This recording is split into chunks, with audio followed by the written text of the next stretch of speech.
All right, so get this. What if there was a single underlying theory that connects why we get old, why AI models hallucinate, and even why giant companies sometimes have catastrophic failures? It sounds kind of nuts, I know, but it might all come down to one universal glitch in the system. To really get our heads around this, we gotta start with one of the biggest mysteries of all, aging. You know, for pretty much all of history, we've just assumed it's a hardware problem. Our bodies just wear out, like an old car that gets rusty and starts to fall apart. But what if that's not it at all? What if aging is actually a software bug? So, the old way of thinking is that our bodies just accumulate all this inevitable physical damage. Dents, rust, you get the idea. But this new idea, it's way more out there. It suggests aging is really just the loss of information, a kind of corruption in our biological software. And the craziest part? That might mean it's reversible. Okay, that's a pretty wild claim, right? So where's the proof? Well, it turns out nature is just packed with these little anomalies, these glitches in the aging matrix that just don't fit the old hardware model. Okay, first up, we've got the immortal jellyfish. This thing is amazing.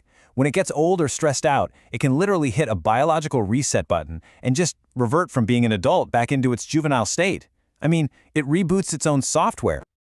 And then you've got the naked mole rat. Now, it's a mammal, just like us, but it seems to have thrown out the rulebook on aging. For them, the risk of dying doesn't go up as they get older. It's like that aging program just isn't running in the same way. And check this out, the Greenland shark. These guys can live for over 400 years. So how do they do it? Their genome has actually hijacked parts of its own DNA that are usually considered harmful, these things called jumping genes, and turn them into this incredible, superpowered information repair system. So, okay, nature has its hacks. That's cool. But can we do it ourselves? Can we actually actively reboot our own biology? Well, what's happening in labs right now is showing that the answer seems to be a huge yes. And that brings us to this one number, 109%. This comes from a landmark study where researchers took old mice, we're talking the equivalent of an 80-year-old person, and gave them a kind of software reboot using these special reprogramming factors. And the result? They boosted their remaining lifespan by a mind-blowing 109%. And this is exactly why a top researcher like David Sinclair from Harvard said this. See, here's the kicker. If aging were just about physical damage to our DNA, the hardware, then turning back the clock like this should be impossible. The fact that we can means the genetic hardware is actually fine. It's the software, the layer of instructions telling the genes what to do, that's gotten all messed up. Okay, and this is where the whole thing just explodes in scope. Because if aging is just a case of corrupted information, what else is? Could this biological software glitch be just one symptom of a much, much bigger, more fundamental problem? I mean, really think about it.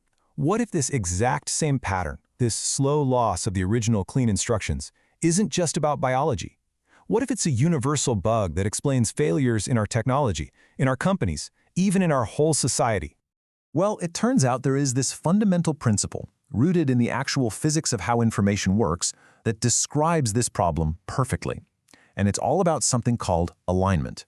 The best way to get this is with a super simple analogy. Let's say your printer just starts printing total gibberish. What do?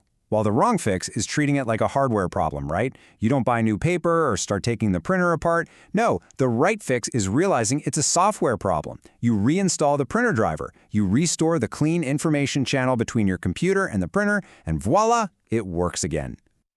So that whole printer driver idea, it actually has a fancy scientific name. It's called the teleological safety invariant. Now, I know this equation looks a little intimidating, but the idea behind it is actually super simple.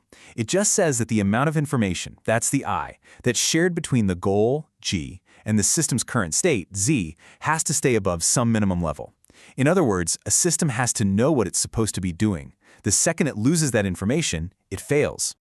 And here's the truly wild part. This exact same model works for everything. Look, in biology, the DNA is the source, but random epigenetic drift is the noise that corrupts the signal. In AI, the user's goal is the source, but hallucinations are the noise. In a company, the CEO's strategy is the source, but bureaucracy and bad middle management are the noise that distorts it. It's the same pattern of information loss, just happening over and over and over again. Okay, so if the problem is the same everywhere, what about the fix? Well, it's always the same thing too. You just have to reinstall the driver. You have to find a way to restore that clean, original information channel. So if you're an AI engineer, this isn't just some high-level theory. It's a real tool. You can think of it as a drift detector. It's a system that stops an AI from going off the rails and hallucinating by forcing it to stay connected to its source information. It's literally reinstalling the driver moment by moment. And if you're a doctor working on aging, you can think of it as data recovery. This theory says an old cell isn't actually broken, it's just forgotten how to be young. It's running on corrupted software. These new age reversal therapies, they're basically just cleaning that scratched CD, so the original music, the information for youth, can play clearly again. And for a CEO, this whole idea is about signal fidelity. It's a way to measure precisely where the company's brilliant strategy is getting garbled and distorted by layers of bureaucracy before it ever reaches the people doing the work. It helps you stop the corporate version of your printer spitting out gibberish, where a great plan somehow leads to a failed product. So, when you put it all together, you end up with this really simple but kind of unbreakable chain of logic. Look, good outcomes require knowing your goal, right? And to know your goal, you need information. So, it follows that maintaining that information is absolutely necessary. And if something is that necessary, you should probably measure it and enforce it. And that right there is exactly what this little equation does. And that leaves us with this huge, fascinating final thought. If so many of our biggest challenges, from our own mortality to the safety of AI to the success of our biggest organizations, are really just problems of corrupted information, well, that changes everything. It means they're not inevitable hardware failures, they're fixable software bugs. And if that's really true, I mean, what can't we fix next?